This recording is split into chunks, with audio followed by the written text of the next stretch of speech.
Hello दोस्तों, मैं हूं गौरव एंड पिछले वीडियो में अपन ने सिक्योरिटी ग्रुप्स के बारे में बात किया था। इस वीडियो के अंदर अपन बात करने वाले हैं कि जब भी अपन कोई भी इंस्टेंस क्रिएट करते हैं तो वहां पे बहुत सारे अलग अलग तरीके के इंस्टेंस टाइप आते हैं। चलिए स्क्रीन पे दिखा देता हूं मैं आपको। लॉन्च इंस्टेंस पे क्लिक करता हूं मैं एंड जब मैंने लॉन्च इंस्टेंस पे क्लिक किया यहाँ पे, तो अब यहाँ पे मैं इंस्टेंस क्रिएट नहीं करने वाला हूँ, जस्ट केवल कॉन्फ़िगरेशन दिखाने वाला हूँ। आप नीचे यहाँ पे देखिए, ये आपको T2 माइक्रो दिख रहा है और ये और कितने अलग अलग तरीके के ऑप्शन है। तो मैं कंपेयर इंस्टेंस टाइप पे क्लिक करता हूँ एंड आप देख सकते हैं टोटल 559 इंस्टेंस टाइप है और ये इंक्रीज होते ही रहते हैं। तो ये नंबर चेंज होता रहेगा, बट ये और आपको याद रखने की जरूरत भी नहीं है। अगर आप एग्जाम प्रिपेयर कर रहे हैं तो एग्जाम के अंदर कभी भी इस तरीके का क्वेश्चन नहीं आता, बताओ कितने इंस्टेंस टाइप है, बताओ कितने रीजन है, इस तरीके के कोई क्वेश्चंस नहीं आते हैं। आपको उसकी फंक्शनैलिटी पता होनी चाहिए एंड वो कब काम में लेना है, किस चीज़ को कब काम में लेना है, आपको वो चीज़ पता होनी चाहिए।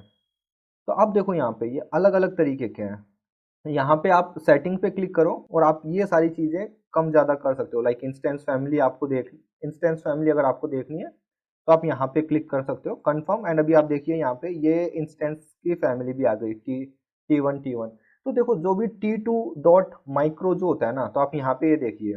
तो यहाँ पे आप देखिए T2 माइक्रो, टी क्या है, टी जो है वो आपका इंस्टेंस की जो क्लास है वो है। टू क्या है, ये जो टू है ये जनरेशन है और अब जैसे नई जनरेशन आएगी T3 T4 T5 ऐसे ये इंक्रीज करता रहता है। एंड माइक्रो, राइट, माइक्रो क्या है, ये इंस्टेंस की साइज के ऊपर डिपेंड करता है। साइज क्या रहेगी, कैसी रहेगी, ये उस चीज़ पे डिपेंड करता है। जैसे कि आप देख सकते हैं सबसे छोटा नैनो है, फिर माइक्रो है, माइक्रो के बाद में स्मॉल, मीडियम, लार्ज, फिर एक्स लार्ज, फिर 2x लार्ज। तो आप देख सकते हैं यहाँ पे ये लार्ज है, इससे जस्ट डबल 2x लार्ज है, सॉरी इस लार्ज से जस्ट डबल एक्स लार्ज है और एक्स लार्ज का जस्ट डबल 2x लार्ज है। ऐसे आपके जो इंस्टेंस है उसकी साइज के उस हिसाब से ये माइक्रो नैनो वगैरह ये इंस्टेंस की साइज है। तो चलिए अब ये सब तो हो गया। अब बात आती है कि किस टाइम पे कौन सा इंस्टेंस जो है वो आपको सेलेक्ट करना है। ये आप कैसे डिटरमाइन करेंगे कि किस टाइम पे कौन सा इंस्टेंस टाइप जो है वो आपको यूज करना है। तो मैं एक यूआरएल है वो ओपन करता हूँ मेरे मशीन के अंदर। तो आप यहाँ पे देखिए ये सारे के सारे अलग अलग तरीके के इंस्टेंस टाइप है जो AWS देता है अपन लोगों को यूज करने के लिए। General purpose, compute optimised, memory optimised, accelerator और स्टोरेज ऑप्टिमाइज्ड। 1 2 3 4 5 ये 5 अलग अलग तरीके के इंस्टेंस है जो AWS अपने को देता है, अपन यूज कर सकते हैं। अब वापस आप लोगों के दिमाग में आएगा, यार गिनती तो हमने भी गिन ली कि भाई ये 1 2 3 4 5 है और इनको ये अपने को देता है, बट मेरे को क्या पता चलेगा कि किस टाइम पे तो किस टाइम पे जनरल पर्पज इंस्टेंस यूज करना है, किस टाइम पर कंप्यूट ऑप्टिमाइज वाला यूज करना है। तो दोस्तों देखो, पहली चीज तो ये कि मैं आप लोगों को कुछ थोड़ा थोड़ा बता देता हूँ, बट उसके बाद में आप लोगों को ये डिसीजंस लेने होंगे। चलिए स्टार्ट करते हैं। एंड ये जो चीज़ रहेगी ये टोटली डिपेंडेंट रहेगी आपका एप्लीकेशन कैसा है उस चीज़ के ऊपर रहेगी। तो मैं आपको कुछ एग्जांपल देता हूँ। तो ये जो जनरल पर्पज इंस्टेंस रहते हैं इसके अंदर क्या रहता है, इसके अंदर बैलेंस रहता है बिटवीन मेमोरी और कंप्यूट और नेटवर्किंग के अंदर। तो जैसे कि आपका एक वेब सर्वर अगर आपको केवल वही रन करना है तो उस तरीके के जो एप्लीकेशन हैं उसके लिए ये एक बेस्ट चीज़ है, आप ये यूज़ कर सकते हैं। एंड मैं आपको बता दूं अपन जो T2 माइक्रो जो इंस्टेंस टाइप जो अपन यूज़ करते हैं वो पूरा का वो जो है वो इसी फैमिली से आता है, वो इसी जनरल पर्पज इंस्टेंस है। आप यहाँ पे देख सकते हैं। अब जनरल पर्पज इंस्टेंस के अंदर भी अलग अलग आते हैं। यहाँ पे आप देखिए मैक, अगर आपको आप क्या कर रहे हैं, आप यूँ मान लीजिए आपका एक सपना है, जैसे फॉर एग्जांपल मेरे पास था कि मेरे को मोबाइल एप्लीकेशन डेवलपमेंट सीखना था। अब मोबाइल एप्लीकेशन जो डेवलपमेंट था वो मुझे सीखना था मैक पे, बट मेरे पास मैक का कोई हार्डवेयर नहीं है, लैपटॉप नहीं है। तो क्या मैं यहाँ पे एक मैक इंस्टेंस क्रिएट कर सकता हूँ, उसको एक्सेस करके मैं वहाँ पे वो प्रोग्रामिंग कर सकता हूँ। तो ऐसा नहीं है कि आपको एक प्रोग्रामिंग लैंग्वेज सीखने के लिए केवल पूरा का पूरा ऑपरेटिंग मतलब पूरा का पूरा एक मैकबुक ला के रखना पड़े। उसके बाद में या अपन जो T2 माइक्रो की बात कर रहे हैं वो इसी ये जो T2 माइक्रो जो है या जो टी फैमिली है वो इसी इसी इंस्टेंस टाइप के अंदर आती है। तो आप देखिए यहाँ पे T2 T3A T3 T4G, right, ये अलग अलग जनरेशन हैं और ये बढ़ती जाएंगी, ये कम नहीं होगी। तो आप यहाँ पे एक बार आओ और इनका एक एक बार ओवरव्यू ले सकते हो कि किस टाइम के इंस्टेंस को आप कब यूज़ करेंगे। जनरल पर्पज इंस्टेंस जो है ये आपको केवल तब यूज़ करना है जब आपको पता हो कि हाँ भाई मेरे पास मेरा रेशो जो है वो लगभग सेम रहने वाला है मेमोरी का, सीपीयू का और नेटवर्किंग बैंडविड्थ का। तो उस टाइम पे आप जनरल पर्पज रजिस्टर यूज कर सकते हैं। इस पूरी प्लेलिस्ट के अंदर अपन जो T2 माइक्रो इंस्टेंस क्रिएट करने वाले हैं वो इसी फैमिली से बिलोंग करेगा, ठीक है। एंड उसके बाद में दूसरा आता है कंप्यूट ऑप्टिमाइज। तो आपको ये इंस्टेंस टाइप कब यूज करना है, जब आपके कंप्यूट ज़्यादा यूज आ रहा हो तब उस केस में आपको ये यूज करना है। वापस उसके अंदर भी हो सकता है कि आपके एप्लीकेशन के अंदर आप बहुत ज़्यादा बैच प्रोसेस चला रहे हो, मीडिया ट्रांसकोडर जैसा कोई एप्लीकेशन हो जो आप यूज़ कर रहे हो जो बहुत सारे पीडीएफ जनरेट कर रहा हो, आपको एक हाई परफॉर्मेंस एक वो चाहिए, क्या बोलते हैं, हाई परफॉर्मेंस वेब सर्वर चाहिए, उस केस में आप इसको यूज़ कर सकते हैं। Machine learning and gaming servers के लिए भी आप इस इंस्टेंस टाइप को सिलेक्ट कर सकते हैं, ठीक है। इसके अंदर भी अब आप अलग अलग जो है इसके जनरेशन्स हैं आप यहाँ पे देख सकते हैं। मेनली यही है, घूम फिर के अपन यहीं पे आके छोड़ेंगे कि ये जो सारे के सारे जो कंप्यूट ऑप्टिमाइज के अंदर जितने भी आ रहे हैं इनके अंदर सीपीयू अच्छा है, प्रोसेसिंग अच्छी है इनके अंदर। अब बात आती है मेमोरी ऑप्टिमाइज इंस्टेंस, इनको कब यूज़ करेंगे गौरव? तो दोस्तों इनको सिंपली आपको कब यूज़ करना है, ये जो मेमोरी ऑप्टिमाइज इंस्टेंस है इनको सिंपली आपको तब यूज़ करना है जब आपके मेमोरी बहुत ज़्यादा यूज़ आ रही हो। अब आप बोलोगे यार तू गजब है, कंप्यूट के में कंप्यूट ज़्यादा आएगा, मेमोरी वाले में मेमोरी ज़्यादा आएगी, ये तो हमको ही पता है, फिर लाइक स्टोरेज वालों में स्टोरेज बोल देगा। तो यस, ऑलमोस्ट चीज़ें वही है, कंप्यूट वाले में आपके कैलकुलेशंस ज़्यादा हो रही है, आप ज़्यादा सीपीयू यूज़ कर रहे हैं, मेमोरी वाले में मेमोरी ज़्यादा आएगी। तो अब यूज़ केस बताऊंगा तो आपको क्लियर होगा कि मेमोरी कब ज़्यादा यूज़ आएगी। तो आपने सुना होगा इन मेमोरी डेटाबेस, ठीक है।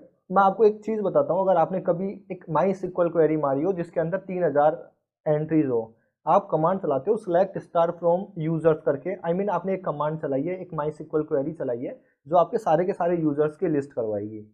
एंड आपके अगर डेटाबेस के अंदर 3000 यूजर हैं तो मेरे हिसाब से उस पूरी की पूरी टेबल को रिट्राइव होने के अंदर 3 सेकंड लग सकते हैं आपको।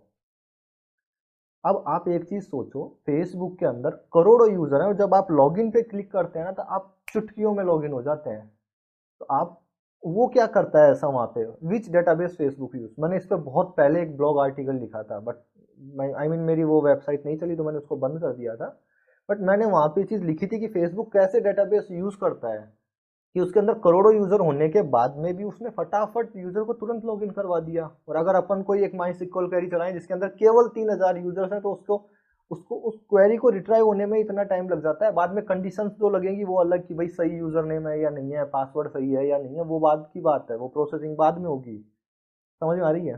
तो जो इन मेमोरी डेटाबेसेस है वो फेसबुक यूज करता है, लाइक मैमकेचडी जो है वो यूज कर सकता है, या फिर रेडिस भी एक इन मेमोरी डेटाबेस है। तो इस तरीके का अगर कोई भी आपका एप्लीकेशन है जिसके अंदर आप रैम के अंदर या आपकी मेमोरी के अंदर डाटा स्टोर करके रख रहे हैं, मैं मेन मेमोरी की बात कर रहा हूँ, सेकेंडरी मेमोरी की बात नहीं कर रहा। जैसे माई सिक्वल जो है वो हार्ड डिस्क के अंदर डाटा रखता है, वो सेकेंडरी मेमोरी के अंदर रखता है, बट मैं बात कर रहा हूँ मेन मेमोरी की। तो जहाँ पे भी आप मेन मेमोरी के अंदर जो डाटा स्टोर करते हैं और ज़्यादा डाटा अगर आप मेन मेमोरी में स्टोर कर रहे हैं, रिट्राइव कर रहे हैं, या फिर कैचिंग आप यूज़ कर रहे हैं, या फिर आप कैशिंग यूज़ कर रहे हैं, तो उस केस में आपको मेमोरी ऑप्टिमाइज्ड इंस्टेंस लेना चाहिए। अब वापस यही आप इन सब क्लास में जाओगे तो आपको एक अलग अलग तरीके के फीचर्स मिलेंगे। तो मैं सजेस्ट करूंगा केवल एक बार गो थ्रू कर लेना, इंडस्ट्री के अंदर काम नहीं आएगा, बट आप सर्टिफिकेशंस के लिए तैयारी कर रहे हैं तो आपके आ सकता है कि general purpose instance, compute optimise, memory optimise, वैसे ये जो मैंने चीज़ें बताई है इसके अंदर कवर हो जाना चाहिए। अब एक्सेलरेटेड कंप्यूटिंग, इसके अंदर क्या है? इसके अंदर सिंपल सी बात है, जहाँ पे भी आपकी ग्राफिक्स से रिलेटेड प्रोसेसिंग हो रही है, राइट, या जीपीयू बेस आपको अगर कोई इंस्टेंस चाहिए तो आप इस फील्ड में आएंगे या फिर इस इंस्टेंस टाइप के अंदर आके सर्च करने का ट्राई करेंगे। तो जब भी आपको जीपीयू बेस्ड कोई मशीन चाहिए, राइट, जीपीयू बोले तो ग्राफिक प्रोसेसिंग यूनिट, या फिर मशीन लर्निंग से रिलेटेड अगर आप कुछ भी कर रहे हैं, मशीन आई मीन कुछ भी कर रहे हैं, क्या इसका मतलब ये नहीं है कि आप एक छोटा सा मशीन लर्निंग का प्रोग्राम बना रहे हैं और आप फिर जीपीयू इंस्टेंस क्रिएट करें, नहीं। आप अगर कोई मशीन लर्निंग का कोई डेटा सेट ले रहे हैं जो बहुत ज़्यादा प्रोसेस यूज़ कर रहा है तो उस केस में आपको यहाँ आना है। मैंने बोल दिया कि भाई मशीन यूज़ कर रहे हैं तो फिर ठीक है, या फिर मैंने बोल दिया कि भाई आपको एक कंप्यूटर ऑप्टिमाइज्ड बनाना है और पता चल रहा है कि आप एक कैलकुलेटर का प्रोग्राम बना रहे हैं कि अब मेरे को तो कैलकुलेशन कर रहा हूँ मैं, तो अब मेरे को कंप्यूटर ऑप्टिमाइज बनाना है, उस केस की बात नहीं कर रहा। आपको थोड़े हाई लेवल पे देखना है कि आप कंप्यूटेशन किस लेवल की कर रहे हैं, मेमोरी किस लेवल का यूज़ कर रहे हैं। सेम वही, अगर आपको जीपीयू बेस कुछ भी चाहिए, जीपीयू बेस इंस्टेंसेस चाहिए जो आपको हाई परफॉर्मेंस प्रोवाइड करे, तो आपको ये इंस्टेंस यूज करना है। एंड इसमें क्लियरली मेंशंस भी है, high performance for machine learning training and high performance for compute in the cloud. तो ये चीज़ जो है ये आपको ध्यान रखनी है कि आपको अगर ग्राफिक्स से रिलेटेड कुछ भी करना है तो आपको इस तरीके के इंस्टेंस लेना है। अब बात करते हैं कि जो स्टोरेज ऑप्टिमाइज्ड जो इंस्टेंसेस हैं इसको अपन कहाँ यूज़ कर सकते हैं। तो इसको अपन सिंपल सा कब यूज़ कर सकते हैं दोस्तों, कि लाइक स्टोरेज बेस से आपको बहुत ज़्यादा सिक्वेंशियली डाटा फटाफट ऐड करना है, राइट, ऐड करना है या रिमूव करना है, एक हाई परफॉर्मेंस में डाटा रीड और राइट करना है ना, तो आपको इधर आना है एंड डेटा बेसिस जो है वो आपको इसके अंदर डालना रहता है। आपको ट्रांजेक्शन्स जो होते हैं, तो उस केस में ये एक बेस्ट सिनेरियो है। अगर आप रीड राइट बहुत ज़्यादा करने वाले हैं तो उस केस के अंदर आपको स्टोरेज ऑप्टिमाइज इंस्टेंस यूज़ करना चाहिए, ठीक है। फॉर एग्जांपल मुझे पता है कि learningocean.com जो है इसके ऊपर एक साथ 3 लाख यूज़र्स आएंगे, ठीक है। अब अगर मैं वहाँ से चीज़ें रीड और राइट कर रहा हूँ तो मुझे स्टोरेज ऑप्टिमाइज इंस्टेंस लेना चाहिए, ठीक है। या फिर फेसबुक पे कोई भी बंदा आता है वॉल लिखता चला जाता है, या फिर कोई भी एक बंदा आया ट्विटर पे एंड एक वॉल ट्वीट किया एंड आउट। तो बट ऐसा है ना, कॉन्करेंटली एक साथ कितने सारे लोग लिख रहे हैं। तो रिलेशनल डेटाबेस के केस में या फिर आपको जो बोलते हैं नॉन रिलेशनल डेटाबेस के केस में आप स्टोरेज ऑप्टिमाइज इंस्टेंस पर आ सकते हैं। डेटा वेयर हाउसिंग एप्लीकेशन से रिलेटेड अगर आपका कोई यूज़ केस है तो आपको इस इंस्टेंस के साइड आना है। डिस्ट्रीब्यूटेड फाइल सिस्टम है अगर आपका, तो भी आपको इस इंस्टेंस टाइप के साइड में आना है। आपको स्टोरेज ऑप्टिमाइज इंस्टेंस क्रिएट करना चाहिए उस केस में, ठीक है। तो ये कुछ अलग अलग यूज़ केसेस थे जो मैंने आपको बताया।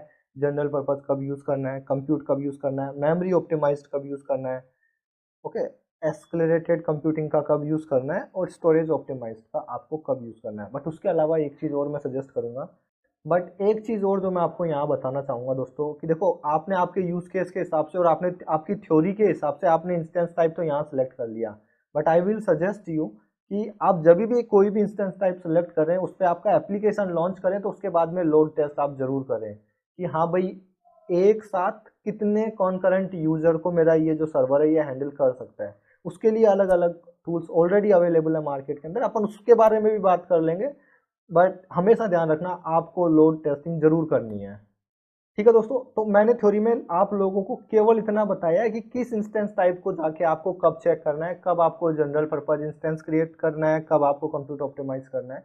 बट मैं आपको एक बार जरूर रिकमेंड करूंगा कि आप इस वेबसाइट पे जाएं एंड इसके एक एक फीचर्स के बारे में पढ़ें। फॉर एग्जांपल, तो जैसे कि आप यहाँ पे देखिए ये T2 माइक्रो है, तो आप यहाँ पे देखिए T2 माइक्रो के अंदर एक वर्चुअल सीपीयू है, रैम भी 1 GB है, बट नेटवर्क परफॉर्मेंस क्या है इसका, लो से मॉडरेट है, ठीक है। अब अलग अलग में आप जाओगे तो आपको अलग अलग सीन मिलेंगे यहाँ पे। जैसे फॉर एग्जांपल